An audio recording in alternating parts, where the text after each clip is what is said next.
आप देख रहे हैं आपका अपना यूट्यूब चैनल असिस्टेंट प्रोफेसर 1972 और इस वीडियो में मैं आपके लिए लेकर आया हूं बिहार राज्य विश्वविद्यालय सेवा आयोग असिस्टेंट प्रोफेसर रिजल्ट। अगर आप चैनल पर नए हैं तो चैनल को सब्सक्राइब जरूर कीजिएगा।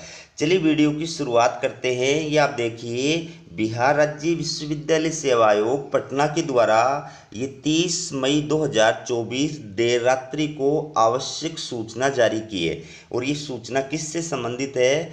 ये मनोविज्ञान विषय के रिजल्ट से संबंधित है। दोस्तों, बिहार राज्य विश्वविद्यालय सेवा आयोग के द्वारा जो 2020-21 के अंदर मनोविज्ञान विषय का विज्ञापन जारी किया गया था, ठीक है, तो उसमें आरक्षण के अकॉर्डिंग टोटल जो पोस्ट थे वो 424 थे। इन 424 पदों के लिए ये विज्ञापन जो है वो 21/9/2020 को जारी किया गया था।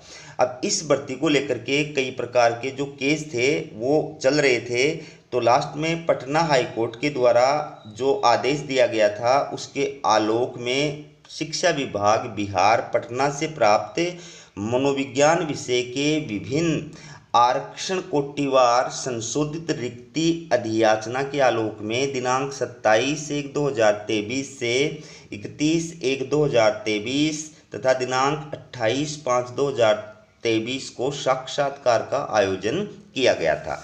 तो मनोविज्ञान विषय के जो साक्षात्कार आयोजित किए गए थे वो 27 जनवरी 2023 से 31 जनवरी 2023 और 28 मई 2023 को आयोजित किए गए थे।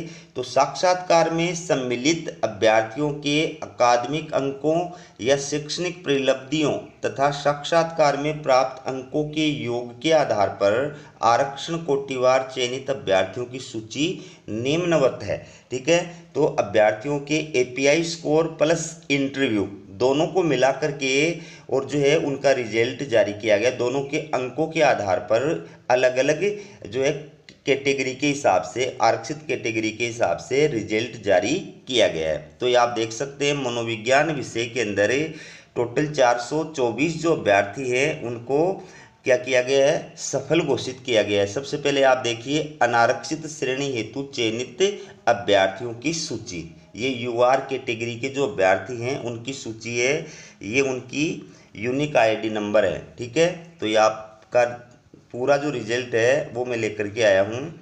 ये मनोविज्ञान विषय के अंदर अनारक्षित कैटेगरी के अंदर सफल अभ्यर्थी जो हैं उनकी सूची है। ठीक है, ये आप देख सकते हैं कैटेगरी के हिसाब से। अब ये आ गई आपके सामने आर्थिक रूप से कमजोर वर्ग यानी ईडब्ल्यूएस हेतु चयनित अभ्यर्थियों की सूची। ठीक है, ये ईडब्ल्यूएस कैटेगरी के अंदर चयनित अभ्यर्थियों की सूची है जिनको जो है अंतिम रूप से सफल घोषित किया गया है। इसके बाद में ये पिछड़ा वर्ग यानी बीसी हेतु चयनित अभ्यर्थियों की सूची। ठीक है, बीसी के अभ्यर्थियों की ये सूची है। इसके बाद में आप देख सकते हैं ये है अति पिछड़ा वर्ग यानी ईबीसी हेतु चयनित अभ्यर्थियों की सूची। तो ईबीसी कैटेगरी के अंदर इंटरव्यू के बाद में जो मनोविज्ञान विषय में असिस्टेंट प्रोफेसर की पोस्ट के लिए सफल अभ्यर्थी घोषित किए गए हैं उनकी ये सूची है। ठीक है, इसके बाद देखिए आप, ये है अनुसूचित जाति यानी एससी हेतु चयनित अभ्यर्थियों की सूची। ये एससी कैटेगरी के अभ्यर्थियों की सूची है जिनको इंटरव्यू के पश्चात सफल घोषित किया गया है। ये अनुसूचित जनजाति यानी एसटी हेतु चयनित अभ्यर्थियों की सूची है। और ये पिछड़े वर्गों की महिला यानी डब्ल्यूबीसी हेतु चयनित अभ्यर्थियों की सूची है। ठीक है, तो ये आप देख सकते हैं। अब इसमें बिहार राज्य विश्वविद्यालय सेवा आयोग ने क्या कहा? 3 नंबर का पॉइंट देखिए, उपरोक्त सूची में लिपिकीय या टंकण या भूलवश हुई किसी त्रुटि के कारण संशोधन हो सकता है। ठीक है, चौथे नंबर में क्या कहा है? चयनित अभ्यर्थियों के विश्वविद्यालय आवंटन की सूची अलग से प्रकाशित की जाएगी।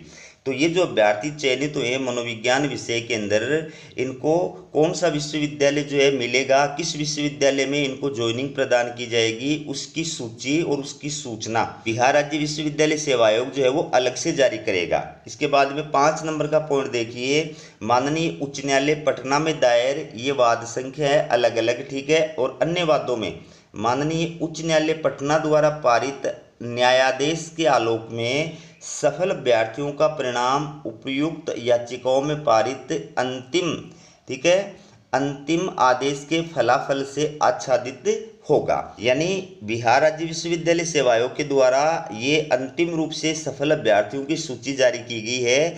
ये कोर्ट के निर्णय से प्रभावित भी हो सकती है, ठीक है, कोर्ट के निर्णय के अधीन रहेगी, ठीक है, इसका ये मतलब है। तो ये थी आपके लिए बिहार राज्य विश्वविद्यालय सेवा आयोग असिस्टेंट प्रोफेसर रिजल्ट से जुड़ी हुई लेटेस्ट अपडेट। इसी प्रकार की अपडेट पाने के लिए चैनल को सब्सक्राइब जरूर कीजिएगा। हमारा वीडियो देखने के लिए आप सभी का बहुत बहुत धन्यवाद।